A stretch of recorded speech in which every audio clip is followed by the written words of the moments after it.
جی حضور کیا ارشاد فرمائیں گے؟ ماہ رمضان مبارک کے حوالے سے کوئی خاص وظیفہ، خاص دعا ہو تو ارشاد فرمائیے۔ اللہ پاک اس مہینے کی برکتیں عطا فرمائیں۔ آمین۔ اس میں تو جتنا ذکر و اذکار کریں گے ہمارے لیے باعث رحمت و باعث برکت، باعث ثواب ہے۔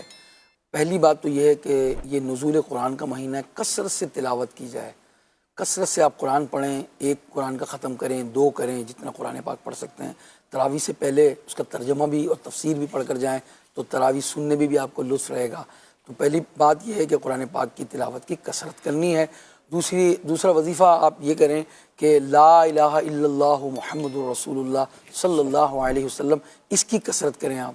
اسی طرح جو ہے وہ قرآن پاک کی جو بعض صورتیں ہیں ان کی تلاوت شب میں کی جائے، جیسے کہ سورہ ملک، سورہ یاسین، سورہ بقرہ کی آخری آیتیں، 2 منٹ لگتے ہیں اس کو پڑھنے میں، سورہ آل عمران کی آخری آیت۔ یہ میں اتنے سارے وظائف بتا رہا ہوں، چاہیں تو اس میں چند کر لیجئے آپ، ٹھیک ہے؟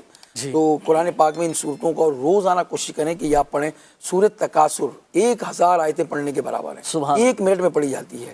اس کے علاوہ بار بار اللہ سے دعا کرتے رہیں کہ اللہم ادخل الجنہ، اے اللہ مجھے داخل جنت فرما، مجھے جنت کا داخلہ عطا فرما، اور اللہ سے جہنم کی آزادی بھی مانگیے۔ اللہم اجرنی من النار، اللہم اجرنی من النار، مانگتے رہیے اللہ سے، عشرہ رحمت آئے گا، عشرہ مغفرت آئے گا، اور جہنم سے آزادی کا عشرہ بھی پائیں گے۔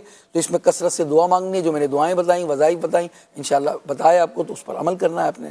آئیے دعا کرتے ہیں اللہ کی جناب میں، اللہ پاک جو ہمارے پریشان حال ہیں، بیمار ہیں، قرض دار ہیں، اللہ پاک ان کی پریشانیاں دور فرمائے۔ کہ اعصابی کھچاؤ، جسم میں درد وغیرہ رہتا ہے، ان کا استخارہ کیا ہے۔ ان کے ساتھ نظر کا معاملہ ہے، نظر کے لیے، ان کے لیے بھی اور دیگر ہمارے احباب کے لیے جن کو نظر لگتی ہے یا نظر کا خوف ہوتا ہے، تو آپ نے یہ کرنا ہے، جب بھی آپ کو ایسا محسوس ہو کہ نظر لگ جائے گی یا خوف ہو نظر کا، تو سورہ قریش پڑھ لیں ایک دفعہ، اور پڑھ کر اپنے اوپر دم کر لیجئے۔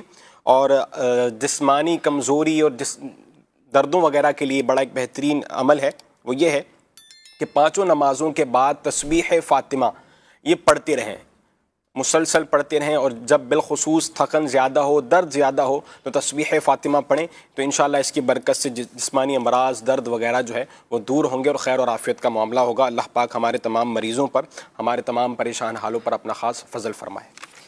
ماشاءاللہ، یہ تھکاوٹ کا بھی وظیفہ ناظرین آپ کو بتا دیا گیا کہ یہ وظیفہ بھی آپ اپنے معمولات میں شامل کیجئے گا، بلکہ دیگر ناظرین بھی اس پر عمل کر سکتے ہیں۔ رات کو سونے سے پہلے آپ تسبیح فاطمہ رضی اللہ تعالی عنہا 33 بار سبحان اللہ، 33 بار الحمدللہ، اور 34 بار اللہ اکبر، یہ رات کو سونے سے پہلے بھی پڑھا کریں سنت کی نیت سے۔